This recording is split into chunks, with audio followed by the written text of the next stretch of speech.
Welcome to another episode of the Dissection. Last week was actually a very interesting week in the politics of Johannesburg, the politics of Gauteng, and the politics of the African National Congress as it pertains to the leadership race for the 2027 ANC elective conference. And there's a battle there happening, as you know, between the Mashatile camp and the Ramaphosa camp. And it's not a battle that is declared. There's no declaration that, there's a fight going on. But it is evident that there's some tension and there's some contestation because President Ramaphosa is not going to be on the ballot. His face is not going to be on the poster. Of course, the ANC is always on the ballot, but him being on the ballot means as the leader of the party, as the face on the poster. So that's going to lead to different dynamics, different permutations and combinations. The ANC is entering a very new phase in its long history, where now it's been a government or it's been leading the government for 31 years and going into the next elections. It's not going to have the same pedigree, the same gravitas of leaders that it's always had. So last week, some interesting things did happen. The fight that we've been observing has been the fight between Panyaza Lesufi at the forefront, on one side of the camps, and the ANC Secretary General Fikile Mbalula on the other side of the camps. But I don't think that they are the ones necessarily the only ones contesting or the only ones in these camps. I think that they are the proxy fighters in the ring in some instances, and the fuller picture will begin to take shape the closer we get to the elective conference. But we've seen, even at this early stage, that, they're not seeing eye to eye and there are contestations. And even Fikile Mbalula sometimes will get mentioned as a contender in his own name for the presidency of the African National Congress and potentially the president of South Africa if the political dynamics allow for them to form another coalition. So the president has stepped into the ring and he's basically given a failing grade to the mayor of Johannesburg and kind of made him in some ways the ceremonial mayor. And this in and of itself was a blow for Panyaza Lesufi because he gave the state of the province address, which was very glowing, very positive. Last week, a series of events played out. There were other things happening, so I didn't get a chance to talk about it. But I think it's still important for us to talk about even now. We saw images of President Ramaphosa in the CBD early in the week with the police. After those images, we heard President Ramaphosa express his disappointment with the conditions of Johannesburg, explicitly and aggressively express them. He was very unhappy. Then we saw apologies from the Premier of Gauteng, Panyaza Lesufi. We saw further apologies from the Mayor of Johannesburg himself. Won't let you down again, Mr. President, that kind of a thing. President Cyril Ramaphosa then gave a speech on Friday and pledged a multi-level intervention through a presidential Johannesburg working group aimed at stabilizing, as he said, the governance, the finances, the infrastructure. Basically, when I listened to this, it sounded to me like he's going to find a way within the ambits of the law without putting the province or the city under administration to place the city under the oversight of the presidency. That's what it sounded. Here's what he said. We would like to implement this collaborative approach here in the city of Johannesburg and to do it underpinned by the district development model. We are proposing the establishment of the Presidential Johannesburg Working Group to have the same effect. Now, what this means is that the situation that has evolved here has led you to invite the president into your council chamber. I am now here. I am now here, and we are going to work together to rebuild Johannesburg, to take Johannesburg back to its glory days. But we are going to work together. Yes, you can applaud if you like this, because we are now going to do real effective work. Because this will bring together all levels of government and the expertise of our various stakeholders to accelerate service delivery, to stabilize your city's finances as well as operations and enable economic growth and job creation. So that's what he said. I don't know how it comes across to you, but to me, it does definitely sound like, yeah, I'm unhappy. I'm taking over this arrangement. We're going to talk more about this topic. It's a big one. But I want to remind everyone that we've set up the book club now. The book club is ready to go. It's known as the Book Lab. We're going to be doing deep dives and book dissections, looking at particular books, synoptically looking at those issues, trying to dissect, get meaning, do a discussion in full of important books, old books, new books, current affairs, business, politics, to try to understand the African moment, the South African moment, the global moment, and to dive into those things. It's important, I think, to do this because at one level, that scripture, my people perish for a lack of knowledge, is one that is true and offers in and of itself a solution. If there's lack of knowledge, lack of understanding, it's easy for Africans to get exploited, to be taken advantage of, whether it's by Elon Musk, whether it's by Rob Hersov, whether it's by Donald Trump or the Chinese government of Putin. It doesn't matter who. Where there's lack of knowledge, there's lack of understanding, there's lack of strategy, tactics, lack of wisdom. We need to try to pursue knowledge by all means necessary. By all means necessary, we must pursue knowledge. And the book club is going to be one of those things that's going to do that. So the membership is available. You go onto the YouTube page. If you subscribe to the channel, you can look at the join option. You press the join option. You are now a member. And the book dissections are going to be member only, right? So it's going to be exclusive only to the members so that we can actually support the channel, grow the channel so that we can do better work. The forces out there, the AfriForums, the Institute of Race Relations, all of these entities that are doing thought leadership are organized, they are funded. So we have to find creative ways to do thought leadership, use platforms such as YouTube, social media, whatever the case may be, to build community, to strengthen the research, to strengthen the quality of work that's coming out so that we can challenge and correct the misconceptions, the misinformation, disinformation campaigns that are happening, but also to take Africa to the next level. We need to build new pyramids. So that's all you need to know about the book lab. It's live, it's ready. Great books that are on the list that we're going to be looking at. Now let's get back to this conversation about Ramaphosa and the city of Johannesburg. President Ramaphosa said the working group would operate over the next 2 years, coordinating efforts between government, business, labor, civil society. The working group would report directly to the presidency with measurable outcomes tracked to ensure progress. He admitted that the city is struggling. He pointed to the water shortages, electricity, failing roads, abandoned public facilities as urgent concerns. And he said that as a resident of Johannesburg, he shared those concerns. I don't think he's that much of a resident of Johannesburg anymore. He's enjoying Cape Town way more. But, there's got a big mansion there. He does have a nice house as well in the Hyde Park area. Someone had pointed it out to me at some point. They're like, oh, that's where the man lives. And I was like, oh, that's a nice house. So he does have a nice crib in Johannesburg, but it's in the nicer area. He only will see some of these problems when he's on those walks that he used to take. I don't think he still does take them. But the president, had a funny situation last week because on the one hand, he had to act like he's shocked. On the other hand, he's lived in Johannesburg. The ANC is in Johannesburg. So some of these things that he was acting like he hasn't seen and only appreciates now, almost as if it happened overnight. It was a tricky situation.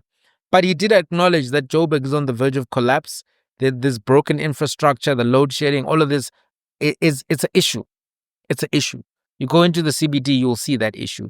It's not rocket science. You'll see it, right? So listening to the president, at one level, I started thinking about this in terms of, acute and then also looking at deeper. So acute or surface level, the dermal level, if you want to be scientific, gave one indication. So the acute issue which precipitated this intervention is the G20 Leaders Summit, which is going to happen on the 22nd of November. That's the justification which has been articulated for these interventions. In my opinion, this is the surface level reason. And, the G20 summit happening in November has just given the president an opening. But I don't think it's the full motive for this intervention. I'm going to tell you why. And this is a large part of what this video is going to be looking at. So why do I say this is a real acute reason, but I don't think it's the full reason? So firstly, global leaders have already seen the state of Johannesburg. The 2025 state of Johannesburg, they've seen it. And we know this because there are already events happening which are G20 related. Senior government officials from the G20 countries have already seen the state of Johannesburg. They've seen it. It's not a surprise, right? Even Marco Rubio at some point was supposed to come to South Africa. He said, no, he's not coming. They've seen it. They've seen it. The timeline for the interventions which was given is 2 years. Conference is in a few months, right? It's in a few months, 7 months or so. So this suggests that there's a realization that the problems in Johannesburg cannot be fixed in time for the G20 summit. And it also suggests to me that the summit is not the only reason. I think it's true that the president was embarrassed. I don't think that he was shocked, but I think he was embarrassed. The ANC headquarters are in Johannesburg. The ANC has meetings frequently at that one hotel, the Birchwood Hotel, which seems to have an exclusive deal with the ANC because they never go anywhere else. Can somebody tell me what is the contractual arrangement there? What is the... Is it a security thing? Is it a capture thing? Is it a, smiley thing, friend of the family thing? What happens with that hotel? How much does it cost to have those events at the hotel? I know it's close to the airport, but surely one hotel for all of these years getting a contract is worth us asking the question. So I think, yes, he was embarrassed. I don't think he was shocked. And I think the president does care about image, right? It is true that he has always been concerned about perceptions of South Africa to major players on the global stage. And it's valid for a president to be concerned about that. Concern about perceptions is a motivator. And something can realistically be done between now and November, but not much in my estimation. You can do something. It's not like 7 months, 8 months is not enough. You can do something. But how much can you do? President Ramaphosa does care about image. His own image is something that is very controlled. He doesn't take a lot of media interviews, etc., etc. You can tell that he's built a brand name for himself. We would hear about how Ramaphosa, the owner of McDonald's, is going to save South Africa, blah, blah, blah, long ago. So he does care about image and understand image, right? So his brand South Africa management strategy has consisted of maximizing the hosting of conferences, summits in South Africa. It has consisted of frequently attending major international forums, taking part in major international visits to other global leaders, going to places like the UK, meeting the king, etc., etc. These are big things. Going to the World Economic Forum, Davos conference, using chairpersonships on major bodies to advance key points that strengthen the image and the role of South Africa. That's been part of the Ramaphosa doctrine of administration. Keep the brand of South Africa strong in the international community. And, there have been a lot of good opportunities for being a major role player on the global stage. If you think about the chairpersonship of the African Union in 2020, South Africa used that quite effectively. South Africa was a non-permanent member on the United Nations Security Council. That's something that was used quite effectively. It's true that President Ramaphosa is image conscious, and the G20 presidency and the summit was one of the things that he was hoping would be a massive quiver in his legacy. So giving the event hosting to Gauteng over the Western Cape now seems to have come with a cost of the image and the brand of South Africa that he's concerned about and he's trying to fix. But I don't think it's the bigger picture. I don't think it's the bigger picture. I don't think it's the only picture at all. And I'm going to tell you why I'm saying that just now. But I also want to say before I go on to that part of the conversation that, doing all of these things because visitors are coming seems as if it's an implicit message to residents that they don't matter as much as the visitors, that they're not worthy to be apologized to, that nothing would have happened if someone from Germany or Singapore hadn't seen something and like, oh, why is it smelling like this here in the CBD? That's what it implies. Like, don't normal residents deserve potpourri smells everywhere they go? So just for... Anyway, let's move on. Bigger picture, end game. Why do I think that there's more to this than just the G20 summit? Although I do think it's valid to think about image and be concerned about image as the president, that he does care about those things and he was embarrassed. I think when you think about the sequence of events from last week, they looked planned and stage managed. It would have had to be planned in advance because the presidency needs to block time on the calendar. His movements have massive security protocols that need to be put in place. You don't just go into the CBD of Johannesburg at night as the president of South Africa. I know Panyaza Lesufi said no, he was going somewhere and then he took a wrong turn. I wasn't fully sold on that story because there's a lot that has to happen. People sometimes screen a week in advance before the president moves and to a particular place. So for him to be driving himself ebusuku at night, I don't know if it's a believable version, but that's what we were told. But these things seem to me to have been planned. When you think about the sequence, the Monday night visit to the Johannesburg CBD with the police, Thursday, Ramaphosa and cabinet ministers meet with the Gauteng Executive Council. Friday, then there's another meeting where these presentations are made. These apologies are all happening and everything is being, put onto social media, etc. That to me looked like, corporate communications, public relations, stage managed, which you need to do when you're running a country. You can't just be showing up wherever on a random. It needs to be stage managed. It's not wrong to manage your communications, but if you have managed them, it's fair or it's useful for us to be like, okay, this is a coordinated sequence of events, especially if we're seeking to think and understand. There are two other recent events which I think need to be considered and discussed when we're thinking about the events which happened last week and which I think do have a bearing on the events of last week. The ANC in Gauteng has been reconfigured and has a new leadership structure. Remember that reconfiguration was supposed to be disbandment, then it got renamed, then it got remixed, and then it became reconfiguration. The new ANC leadership structure in Gauteng is led by Amos Masondo, who's 71, who's co-convener with Panyaza Lesufi, right, who was the former chairperson. So there's been a remixing there, dilution of power. Masondo is the former mayor of Johannesburg, and he was also the deputy chairperson of the National Council of Provinces. But he's a senior within the ANC, and I think somebody who is closer to President Ramaphosa than he is to like Panyaza Lesufi in terms of political ideologies, intents, and purposes, right? So in addition to that remixing, reconfiguration, there was the appointment of Khumbudzo Ntshavheni as the convener of the deployees in Gauteng. She took over the job from Phemi Majotina. She'll have a line of sight in that role of the issues in the ANC, in the party. She'll have a line of sight of all of the people who are deployed by the party as the convener of deployees. And it's no secret that she's a Ramaphosa loyalist to the core and is one of his most trusted ministers. She sits in that frame of executive, which is known as the kitchen cabinet globally, not because it's in a kitchen. Those are the ministers closest to the president and who are involved in a lot of daily deliberation with the president because of where they sit, minister in the presidency. She has lots of responsibilities in that portfolio, which give you an indication of the trust level. She's in charge of state security agency. She's in charge of the government communications information system. So somebody who the president is trusting to look at state security, to look at government communications, is now the convener of deployees in Gauteng.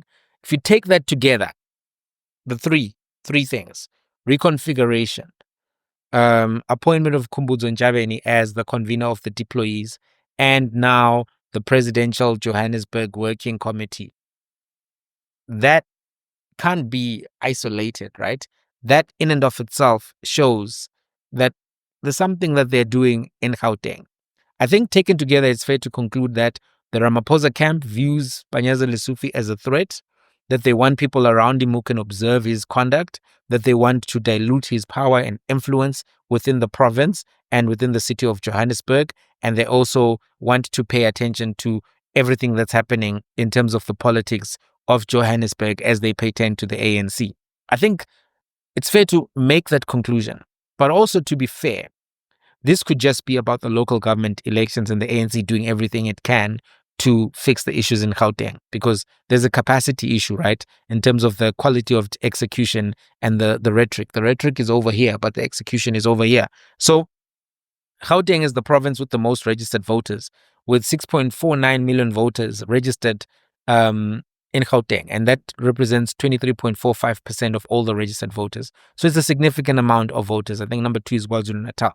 So the ANC is concerned about its own performance in local government elections, which are coming up in 2026. The numbers have not been looking good. In 2011, the ANC was in a strong position in Gauteng province with 58.84% of the votes and 1.8 million voters.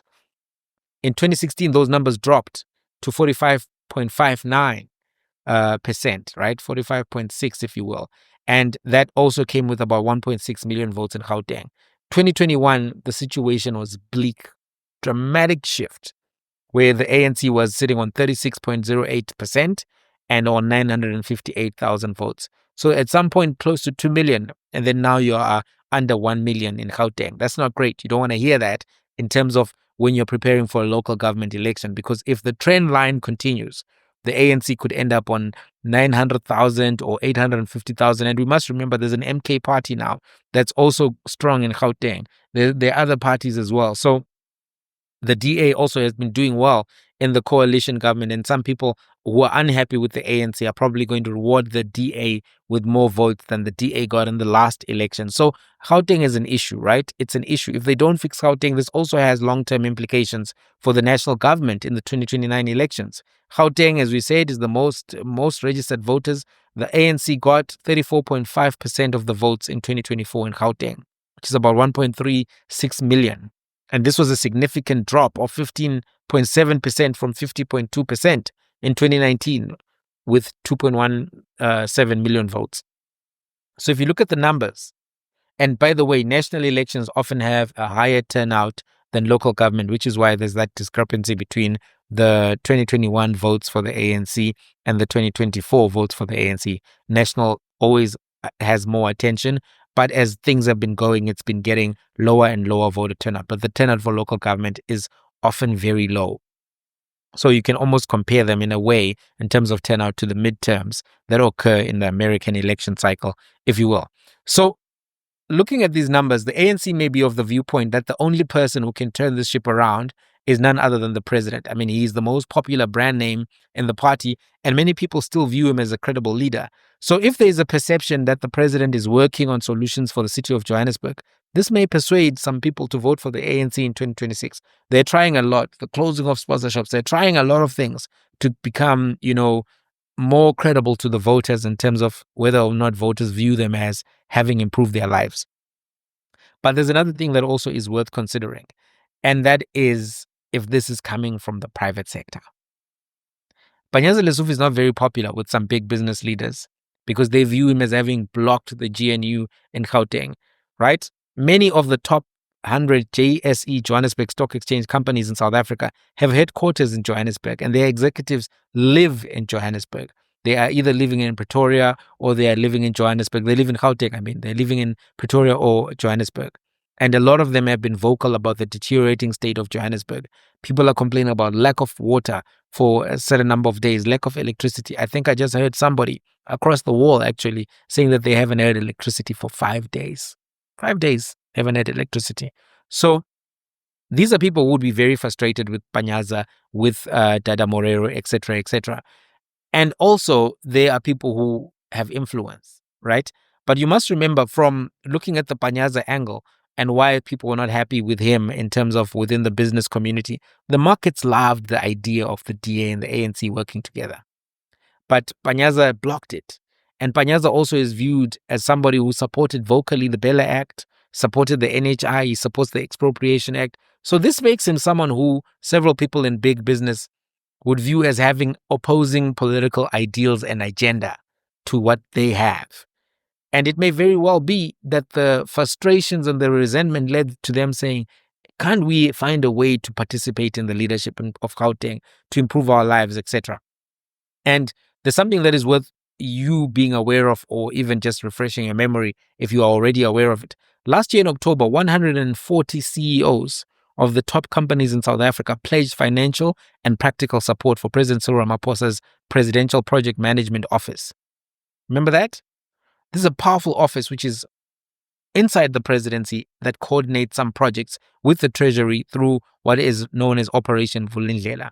The essence of the support from the CEOs is that they put money into a special fund, which is known as the Resource Mobilization Fund, which is a donation fund set up by organized business at the request of the president. The fund is chaired by Martin Kingston. Martin Kingston is the executive chairman of Rothschild & Co. South Africa, and partner of Rothschild and Co. Group with responsibility for Africa. So significant names, significant companies, entities are involved in this, right? If you look at some of the names of the people who are donating, you'll see names like Adrian Gore, etc. The Resource Mobilization Fund was launched in March of 2023 to fund initially the activities of the National Energy Crisis Committee. It was supposed to be the entity fixing ESCOM. And they do say that they did actually succeed in the fixing of ESCOM. Whether or not that's, your view in terms of where ESCOM is now, well, the load shedding has improved, but there's load reduction. They're now saying it's back and all of that. So there's a conversation in and of itself around how effective has this Resource Mobilization Fund and this project management office been, right? So the Resource Mobilization Fund in and of itself is used to procure and contract expertise for the president's project management office. The money is used for paying consultants to perform various tasks such as modeling, communications, policy planning, advisory work, project management. That's what's happening, right? In 2023, 250 million rands were raised for this fund. And in October of 2024, another 250 million was pledged. And I don't know whether it's been put into the accounts or whatever the case may be. But as you can see, this entity in and of itself is well-resourced, connected to the powerful people within business. With that information, it's possible to see this move by the president as a way of giving over management of the city indirectly to the private sector. Because a lot of people would say, well, why not give it to the private sector? Some people would view that as a good thing because the conditions in Johannesburg are not great in many places. The problem has not been exaggerated at all. It's not great. Some places are worse than others, but overall, it's not Western Cape. It's not Cape Town. The president praised Western Cape and Cape Town during the pandemic for their response. I think after the fire in Parliament, he praised the fire responders and really was glowing in his commentary on Cape Town. So big gap between the quality of service delivery in Johannesburg and Cape Town as things stand, right? So some people would not have a problem with the private sector having to play a larger role. Some people would be concerned, however, about the implications of these types of arrangement to give power, administration, oversight of the city to unelected officials who have proximity to power, unelected individuals who have proximity to power. Others may be okay with this because these companies are the ones which keep Johannesburg running. They create the employment, and some would say they create the enjoyment. So why shouldn't they have a say? Why shouldn't they provide their resources and support to fix the city of Johannesburg, right? That's what some people would probably argue. I wonder where you stand on this issue, right? Others may be okay with this because these companies are the ones which they're the big players. Why not? Why not let the big players have a say? The big challenge, however, in all of this, which has not been solved, the reason why nothing works in Johannesburg, tenderpreneurs. We have people who are not the most professional service providers, with all of these companies registered, who are winning contracts because of their connections to politicians and then not because of their track record of delivery.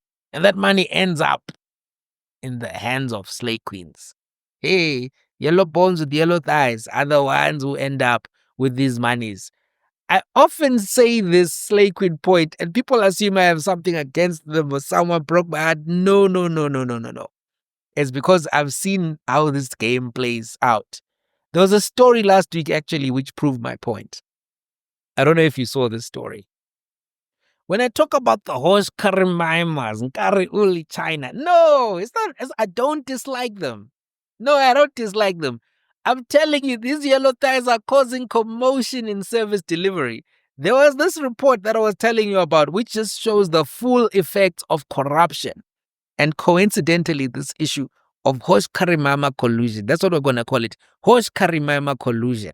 So, according to the report, Tembisa Hospital tycoon known as Vusimuzi Kat Matlala resigned as director 6 months after his company landed a 360 million police health services tender. And then he handed over control to a 29-year-old woman with no business background. Hosh Karimaima. So the lady is known as Claudette Masete, and this is all according to the reporting and allegations from News 24. She's now the sole director of Medicare 24 Tshwane District, a company founded and run by Kat Matlala since 2019, according to the Companies and Intellectual Property Commission documents.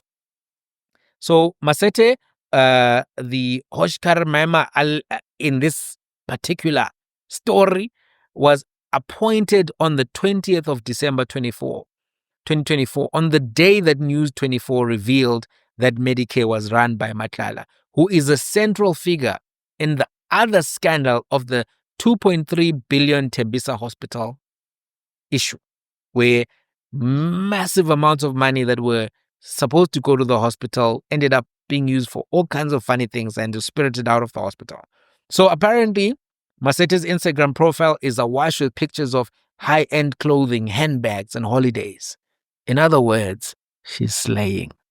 She's slaying. She's blessed. Hey, blessed going in, blessed coming out. Blessed by this contract, which has allowed her to live this life.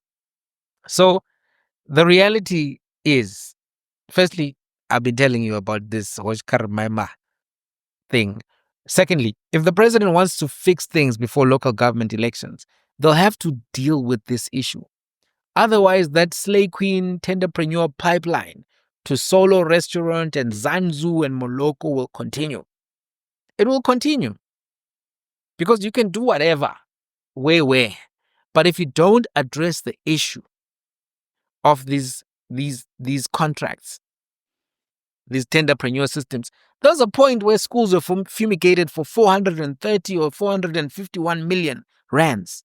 And all of the contracts were going to companies that had just been newly launched companies in the middle of the pandemic. And none of those people had backgrounds in science. None of those people had backgrounds in dealing with particular chemicals, etc., etc. It was just people. And they were fumigating, dealing with COVID. 450 or so million was spent on that. And then it turns out that they didn't even need to fumigate the tables at all. Schools were closed for too long. But anyway, you see how the cash grabs can happen. Remember, Hamilton even bought cars there. I don't think he was linked to that particular scandal, but he was buying all of those cars to impress who? Hoshkar Maimas.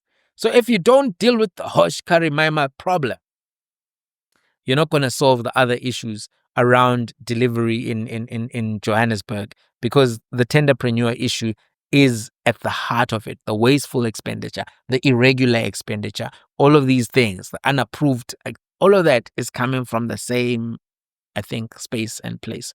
But overall, I think this is not good news for Panyaza Lesufi. I think he would be worried about all of these developments because he can see, one, he gave a speech saying the state of the province is good. We're going to be doing this, Gautrain over here, Gautrain to this, and all of that stuff that he was talking about. Big ideas. He always comes in offering big ideas. But then you get this rebuttal from none other than the president saying, your situation is not good. You guys are not ready to host G20. And then you guys have to apologize. And that follows the reconfiguring of your own entity and all of these other things that have happened. So I don't think that he's particularly happy with where things are. And I think that he'll have to really be strategic in how he moves forward, because some of this will definitely have diluted his power and influence in the province. And there's definitely now people looking over him. And it may very well be that at some point we'll get a massive dossier about whatever. You remember the digital vibes? At some point when Zweli Mkhize was looking like he's going to be a strong contender, boom, investigative reporters came and said, nah, indaba, here's what's going on. So, politicians in Africa move in particular ways and they fundraise in particular ways. So if he has fundraised in particular ways and now there are all of these people around him who may be able to get information on how that fundraising is happening, how Paul Mashatile's fundraising is happening. It's Africa. You never get to know who donated to a presidential campaign. So, I don't know. What do you think? Do you think it's going to affect him? Do you think these are setbacks for his side of the ANC, or that this is just all about service delivery? You buy the first version. I don't know. What do you think? Let's have a conversation. Till the next one.